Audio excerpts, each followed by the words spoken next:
தாவேகா தலைவர் விஜய் சுற்றி என்னதான் நடக்கிறது? அவசரமாக தன்னுடைய சொத்துக்களை விற்று அதை பணமாக மாற்றுகிற முயற்சியில் களமிறங்கியிருக்கிறார் விஜய். எதனால் இந்த குழப்பம்? விஜயை முழுமையாக மாட்டிவிட்டு இருக்கிறார் ஆதவர்ஜுனா மாற்றி பேசியது என்பது சொந்த கட்சியிலேயே இருக்கக்கூடிய நிர்வாகிகளுக்கு எதிராக ஆதவர்ஜுனா வெளிப்படையாக கருத்து தெரிவித்தது என்பது மீண்டும் ஒரு புதிய சிக்கலில் தமிழக வெற்றி கழகத்தை கொண்டு போய் நிப்பாட்டி இருக்கிறது. விஜய் சொத்துக்களை விற்பது என்பது தேர்தலுக்கு செலவு செய்யவா அப்படின்னா இல்லை, அதற்கு வேறொரு காரணம் இருக்கிறது அப்படின்னு விபரம் அறிந்தவர்கள் சொல்கிறார்கள். தமிழக வெற்றி கழகம் கூட்டணிக்கு போகாம இருப்பதற்கான ஒரு குறியீட்டை இன்றைக்கு செய்திருக்கிறார்கள். இன்று மாலை இஃப்தார் விருந்தில் கலந்து கொள்கிறார் விஜய் அவர்கள். அப்படி என்றால் அதிமுக பாஜக என்ன முடிவு எடுக்கப் போகிறது? விரிவாக அலசுகிறது இந்த செய்தி தொகுப்பு. விஜய் எங்கே தான் போக போகிறார்? அதிமுக பாஜகவோடு அவர் சேருவாரா? அந்த கூட்டணியை வலுப்படுத்துவாரா? திமுக ஆட்சியை அகற்ற துணை புரிவாரா? இப்படிலாம் பல செய்திகளை தொடர்ந்து இந்த முறை அதிமுக பாஜகவை விட தாவேகாவே இந்த செய்தியை பரப்பினார்கள். விஜயை அவருடைய தனிப்பட்ட விவகாரத்திலிருந்து திசை திருப்புவதற்கும் சிபிஐ விசாரணைக்கு போகும்போது நம்ம ஒரு நல்ல நட்புல தான் இருக்கோம்னு காட்டிக்கொள்வதற்காகவும் இதெல்லாம் செய்யப்பட்டதா அப்படிங்கிற விமர்சனம் இப்போ வரைக்கும் இருக்கிறது. விஜய் தரப்பில் இன்றைக்கு அது இல்லை என்பதை அறிவிக்கக்கூடிய ஒரு விஷயத்தை செஞ்சுருக்கிறாங்க. ஆனால் 2 நாளைக்கு முன்னாடி அதிமுகவும் பாஜகவும் அதை அறிவித்து விட்டார்கள். காரணம், ரஜினிகாந்த் அவர்கள் குறித்து ஆதவர்ஜுனா பேசியதற்கு ஏறத்தாழ 4 நாள் கழித்து மாற்றி எல்லாரும் விமர்சனம், கடுமையாக கண்டனம் அப்படின்னு அடுத்தடுத்த அறிக்கை. எல்முருகன், நயினார் நாகேந்திரன், எடப்பாடி பழனிசாமி, அர்ஜுனமூர்த்தி, இப்படி வரிசையாக அண்ணாமலையில் தொடங்கி எல்லாரும் விமர்சனங்கள் அப்படிங்கிற இடத்துக்கு போச்சு. இப்போ ஆதவர்ஜுனா பகிரங்கமாக மன்னிப்பு கேட்டிருக்கிறார். அது செய்தி அல்ல, அவர் ஒரு விஷயம் சொல்கிறார். ரஜினியை மிரட்டினாங்கன்னா நேரடியாக ஃபோனில் கூப்பிட்டு மிரட்டினாங்கன்னு நான் சொல்லலை, அவரை பற்றி அவதூறு பரப்புனதால அவர் மிரண்டுட்டாரு என்று. இதெல்லாம் அரசியலில் அதெல்லாம் சாதாரணமாக பார்க்குற நிலைமைக்கு தான் போயிருக்குன்னு வச்சுக்கோங்களேன். ஆனால் உண்மையில் என்ன நடந்தது அப்படிங்கிறத தாண்டி கட்சிக்குள்ளேயே 2 பிரிவாக இருக்கிறார்கள் அல்லது 2 பிளவாக இருக்கிறார்கள் என ஆதவர்ஜுனா நேற்றைக்கு அந்த பேச்சில் வெளிப்படுத்தியிருக்கிறார். எங்கள் தளபதி விஜய்க்கு 90 சீட்டு கொடுக்குறேன், 2.5 வருஷம் முதலமைச்சர் பதவியே கொடுக்குறேன் என்றெல்லாம் ஆசை வார்த்தை காட்டப்பட்டது, பேரம் பேசியது உண்மைதான் அப்படின்னு போட்டு உடைத்திருக்கிறார் ஆதவர்ஜுனா. இதுக்கு ஒரு நாளைக்கு முன்னாடி 1.5 நாளைக்கு முன்னாடி அவசரமாக இணை பொதுச் செயலாளர் நிர்மல்குமார் ஒரு அறிக்கை விடுறாரு. நம்பர் 4, நம்பர் 3 நீங்கள் வச்சுக்கலாம். ஏறத்தாழ நிர்மல்குமார் சொல்லுகிறார், இது முழுக்க திமுக சதி, நாங்கள் அதிமுக பேசல, பாஜக பேசல, ஏன் காங்கிரஸ் கிட்டையும் பேசலை, பிரேமலதா, அதே போல் பார்த்தீங்கன்னா சசிகலா, ராமதாஸ், யாருக்கிட்டையுமே பேசலை, திட்டமிட்டு எங்கள் மீது அவதூறை அள்ளி தெளிப்பதற்காக திமுக செய்த திட்டமிட்ட சதி அப்படின்னு நிர்மல்குமார் காங்கிரஸ் வரைக்கும் போய் பேசலன்ட்டார். அப்போ பிரவீன் சக்கரவர்த்தி எதுக்கு விஜயனுடைய பங்களாவை விலைக்கு வாங்கலான்னு உள்ளே எதுவும் பேச வந்தாரா?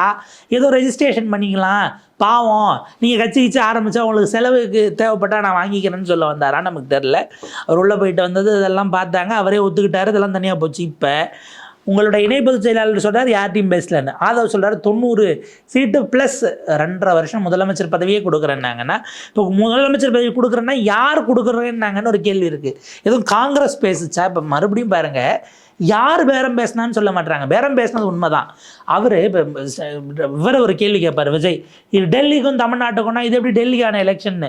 ஆனால் நேற்று ஆதவர்ஜுனா சொல்கிறாரு, டெல்லிக்கு அடிபணியாமல் 234 தொகுதியில் நாங்கள் தனித்து தான் போட்டிடுறோம் அப்படின்னு நேற்றைக்கு அறிவிக்கிறார். மற்றவங்க என்ன பார்க்குறாங்க, அண்ணே தளபதியை சொல்லுங்கண்ணே, தலைவர் தானே சொல்லணும் தனித்து போட்டின்னு, நீங்கள் அறிவிக்க முடியாதுன்னு டக்லஸ் அண்ணே அப்படி சொல்லக்கூடாது என்பதாக அவங்க பார்க்குறாங்க. ஏன்னா இறுதி கருத்து, கடைசியான கருத்து விஜயனுடைய கருத்து தான்.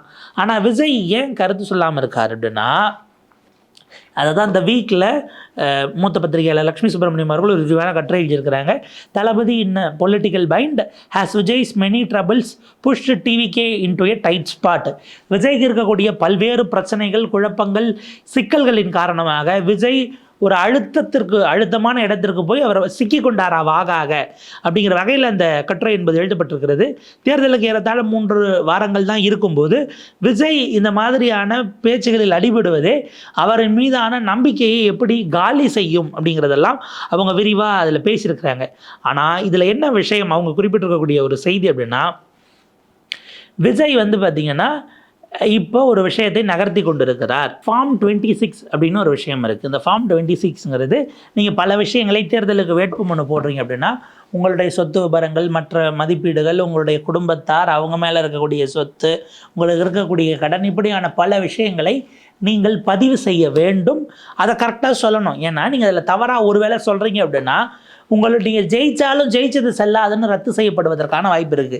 இப்போ சமீபத்தில் ஹரியானான்னு நினைக்கிறேன், ராஜஸ்தான், ரெண்டுத்தில் சப்ஜெக்ட் டு கரெக்ஷன், ஒரு காங்கிரஸ் எம்எல்ஏ தன் மீது இருந்த கிரிமினல் வழக்குகளை அவர் குறிப்பிட மறந்து விட்டார், ஏதோ ஒரு எஃப்ஐஆரை சேர்க்கலை அப்படின்ட்டு அவருடைய வெற்றியை ரத்து செய்து அவர் தேர்தலில் வேட்புமனுவில் தப்பு பண்ணாருங்கிறதுக்காக ரத்து பண்ணிட்டு 2ஆம் இடத்தில் வெற்றி பெற்ற பாஜகக்காரரை எம்எல்ஏவாக ரிவர்ஸ் பண்ணி உத்தரவிட்டது அங்கே இருக்கக்கூடிய ஹை கோர்ட் அப்படிங்கிறது நம்ம பார்க்குறோம்.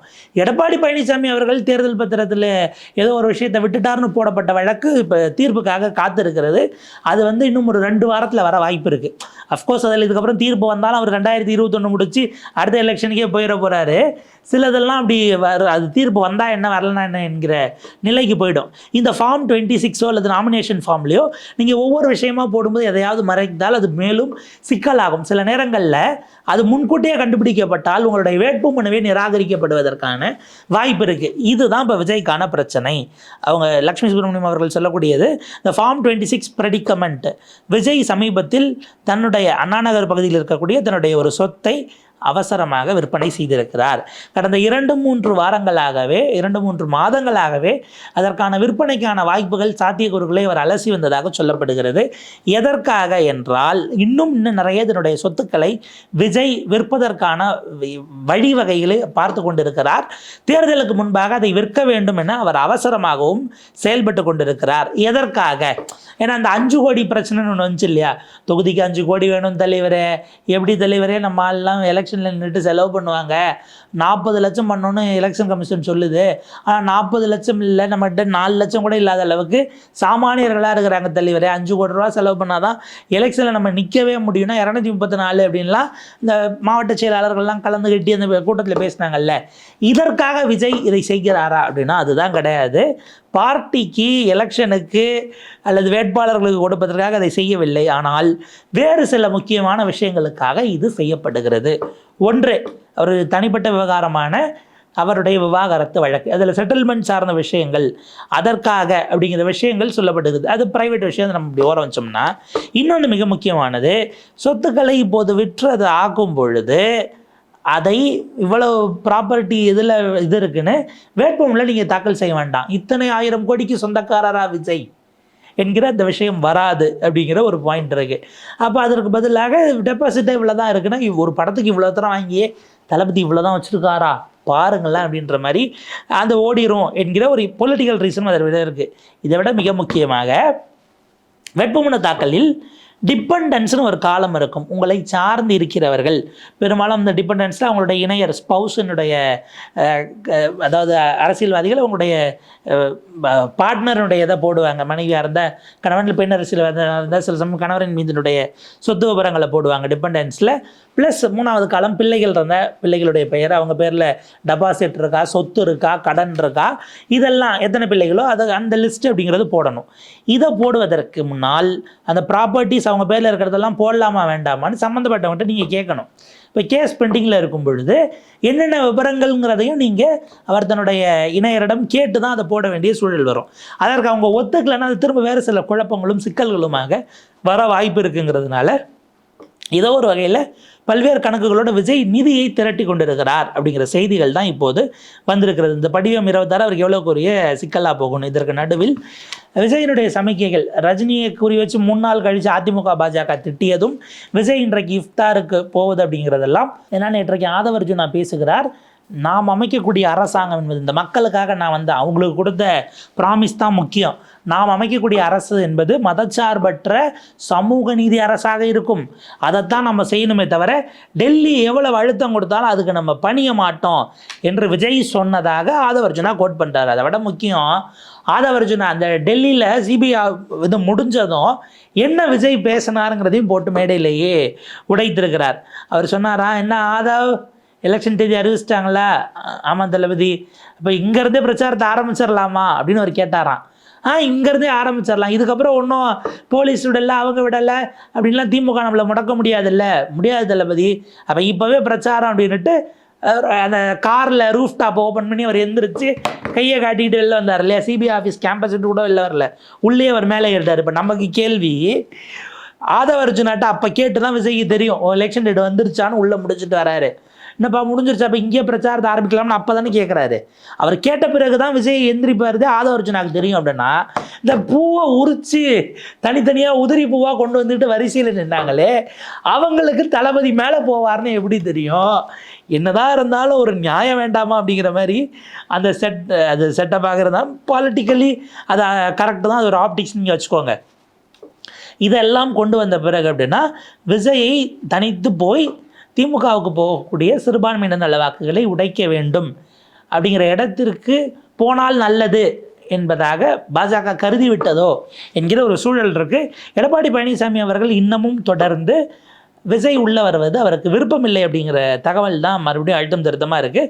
அமித்ஷா விஜய்க்கு ரொம்ப அழுத்தம் கொடுத்துக்க வேண்டாம் என்கிற நிலைக்கு போவதற்கும் எடப்பாடி அவர்களுடைய அந்த தயக்கம் ஒரு காரணம். அவர் ஏற்றுக்கணுமா அப்படிங்கிற மாதிரி இருக்கிறதுனால மேலும் ஒரு நெருக்கடியை ஏற்படுத்தி பாஜகவுக்கு வேலை செய்யாமல் அதிமுககாரங்க போயிட்டா என்ன ஆகுது என்கிற ஒரு யோசனையின் காரணமாகவும் இப்போதைக்கு விஜய் தனித்தே போகலாம் என்பதாக சொல்லியிருக்கிறார்கள்.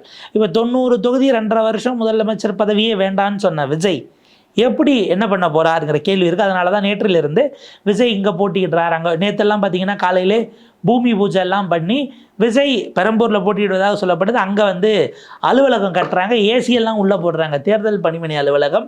ஸோ விஜய் தளபதி அங்கே தான் கட்டாயம் வரப்போகிறார் அப்படிங்கிற மாதிரியிலான விஷயங்கள் ஓடிக்கொண்டிருக்கிறது. இப்போ இதற்கு நடுவில் ஆதவ் தேவையில்லாமல் பண்ணது தான் ரஜினி அவர்களை உள்ளே இழுத்து விட்டது. அதனுடைய விளைவாக நேற்றைக்கு ஆதவனுடைய கூட்டத்திலேயே ஒரு ரஜினி மன்றத்தினுடைய முன்னாள் நிர்வாகி கடுமையாக ஆதவ் பதில் சொல்லி ஆனோம். நீங்கள் எப்படி தலைவர் அப்படி சொல்லலாம், அவருக்கு விஜய் மீது எவ்வளோ அன்பு இருக்குது, விஜய்க்கு ரஜினி மீது எவ்வளோ அன்பு இருக்குது தெரியுமா அப்படின்னு மேடையிலே பேசின பிறகு தான் ஆதவ் பகிரங்கமாக மன்னிப்பு கேட்கக்கூடிய இடத்திற்கு வருகிறார். ஆனால் நீங்கள் பார்த்தீங்க அப்படின்னா காயம் மாறி விடலாம், அந்த வடுக்கள் திரும்ப திரும்ப நினைவூட்டாமல் இருக்கணுங்கிறது தான் பிரச்சனை.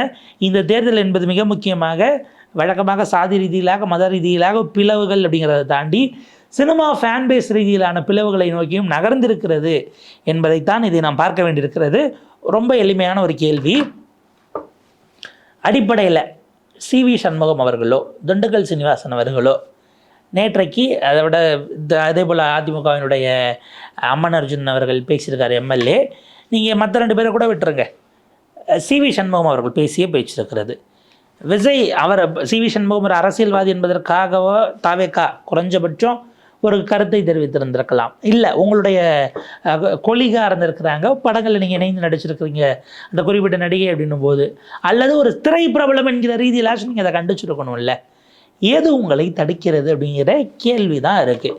அப்போ இந்த இடத்துல விஜயனுடைய நிலைப்பாடு பாஜகவை நான் எதிர்க்க போகிறதில்லை. இப்போ வரைக்கும் ஜனநாயகன் நேற்றைக்கு திரையிடப்பட்டுச்சுங்கிறாங்க, படலைங்கிறாங்க, மே மாதத்துக்கு பிறகுங்கிறது உறுதியாயிடுச்சு, சென்சார் கமிட்டி அதை தேர்தல் ஆணையத்துக்கு அனுப்பிட்டாங்கங்கிறாங்க, ஜனநாயகத்தை முடக்குகிறார்கள். யார் முடக்கிறாங்கன்னு மக்களுக்கு தெரியும்.